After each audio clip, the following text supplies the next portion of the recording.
Hey, welcome to Refugees in the 21st Century. This is a course by the University of London, and it's one that I've done over the Easter holidays. I wanted to just introduce the format of the course to you today, and suggest how I might guide you through it. Now, it might seem a little intimidating to look at a course that's a university course that you can get a certificate for at the end, if you so choose. Um, and it does look like a module of a typical university course. Um, it's run by Professor David Cantor, who I've chatted to, and he's very happy that a number of sixth formers doing transition to university would take this, and Dr. Sarah Singer, his colleague, and it recommends 4 to 6 hours per week for 6 weeks. Now, what I'm planning to do is to support you through the reading of this course to bring that time down to between 2 and 3 hours max per week. Okay, so for every week there is a series of articles that you have to read, and what I'm going to do is a summary of these articles for you in about 20 minutes, a little video summary of those articles. If you choose to kind of follow up on them and read them yourself, that's all the better. But hopefully I can do that summary for you. How to pass? You have to pass the graded assignment to complete the course. Essentially, it's peer reviewed, and people give a pass or a fail grade for your comments. They're very brief comments. I'll guide you through that process, and I will be here to comment on your comments in the course as it goes along. So if I just go to an overview of the course, there are 6 weeks to it. As you can see, I've finished it.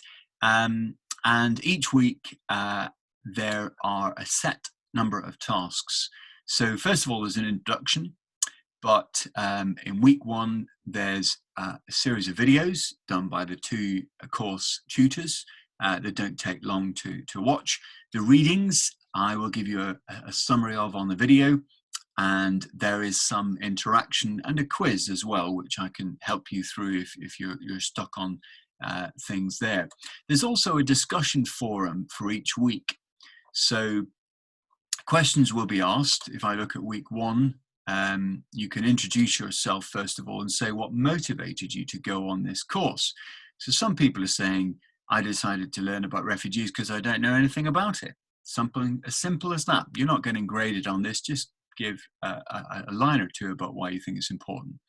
I'm a Canadian researcher, an international development practitioner. I work for the Canadian Centre for Immigrant Settlement and Integration. I spent lots of my time on programs lead to sustainable development for immigrants and refugees in Canada. So some people come with a lot of specialist knowledge. Others of them are just generally interested. A grade 12 student from India, interested in refugees. They worked as an intern in the Fair Trade Forum in India, as a partner with the UNHCR in India. This is the United Nations High Commission for Refugees. And yeah, lots of people have given a very brief outline of what's attracted them to the course, why they might be interested in studying.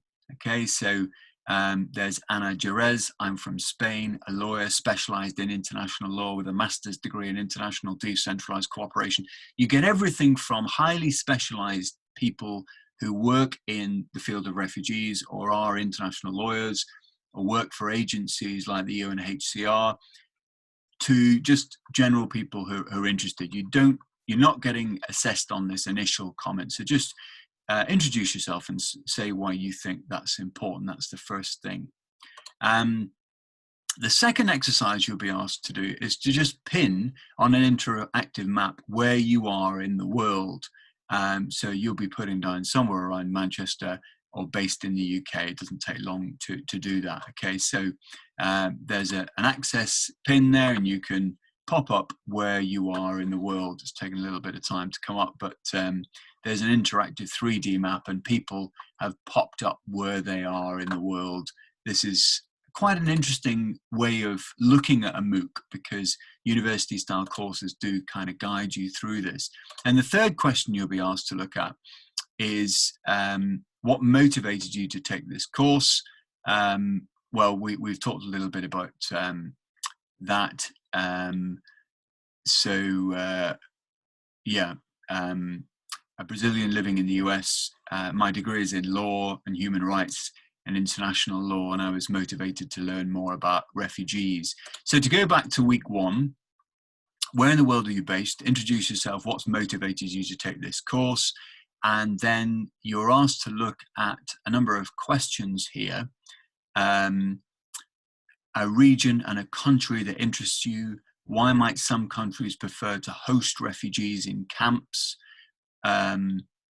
So these are questions that you have to kind of engage in, to discuss. And let's just look at some of these here.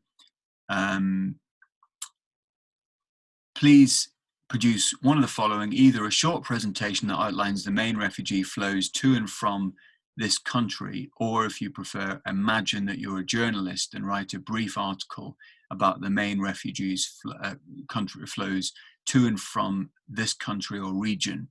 It should be no more than 200 to 350 words. Your presentation or article should consider what are the main characteristics of these refugees flows, what's driving them, where they're being hosted, and how. So there are lots of examples that people have done, and people have kind of done Prezi presentations. Here's one by Dean Thompson. I'll show you one that I've done on a separate video. I don't know if you're familiar with Prezi. You can do a PowerPoint or Prezi presentation. So refugees in the 21st century, topic number 1. Well, Dean doesn't seem to have got very far, but I'll do a separate video with one that I've done on this. So to go back to the course, the first week is to really just introduce yourself and to talk a little bit about those questions. And then there's a graded quiz that you do at the end of this week. And the quiz has a number of questions. How many people are forcibly displaced globally today? What proportion of the world's refugees are children? Which of the following countries host the largest number of refugees, and which percentage of the world's refugees are hosted in the global south? So there's a quick quiz. You get a number of attempts at these quizzes, so don't worry too much about them. I think the main challenge is the reading, and that's where I can come in and help you, because I'll produce this video which will distill the reading for you in about 20 minutes, and you can just watch that. So what I want you to do on Microsoft Teams is just to post up any questions you have or any help and support that you need in going through this course. I think you can do it in 6 weeks, doing 2 hours a week. I'll produce a little précis of the video each time.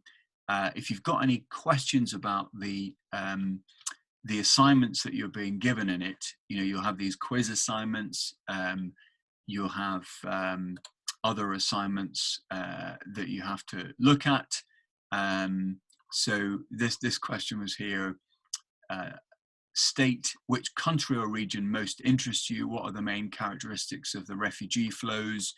The situation in the northern border of Mexico, caravans of migrants, and people have done lots of presentations here that you can look at. There's Benin, West Africa.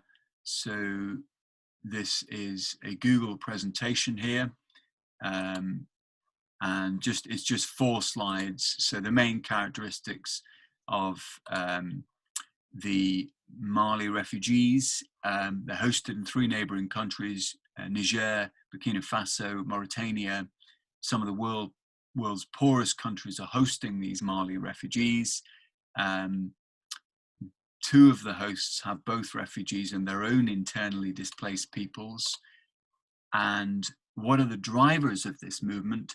Armed conflict over the separation of northern Mali from 2012 to the present, with rebel factions, terrorist attacks by the regional violent extremist groups, and the same groups terrorize Niger and Burkina Faso. And then finally, how are they hosted? An example in Niger. Now, I'll put up a video of my Prezi presentation on this, but you could pick a country and talk about movements in that country. Lots of people have done them here.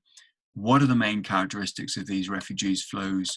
What's driving them? Where are they being hosted? If you're stuck on any of that, let me know, either by email or by posting something up, and I'll put a few of these up so you can see them on our Microsoft Teams course. So hopefully refugees in the 21st century will become clearer to you, and you can get up and underway, first of all, by registering on coursera.org for refugees in the 21st century with the University of London.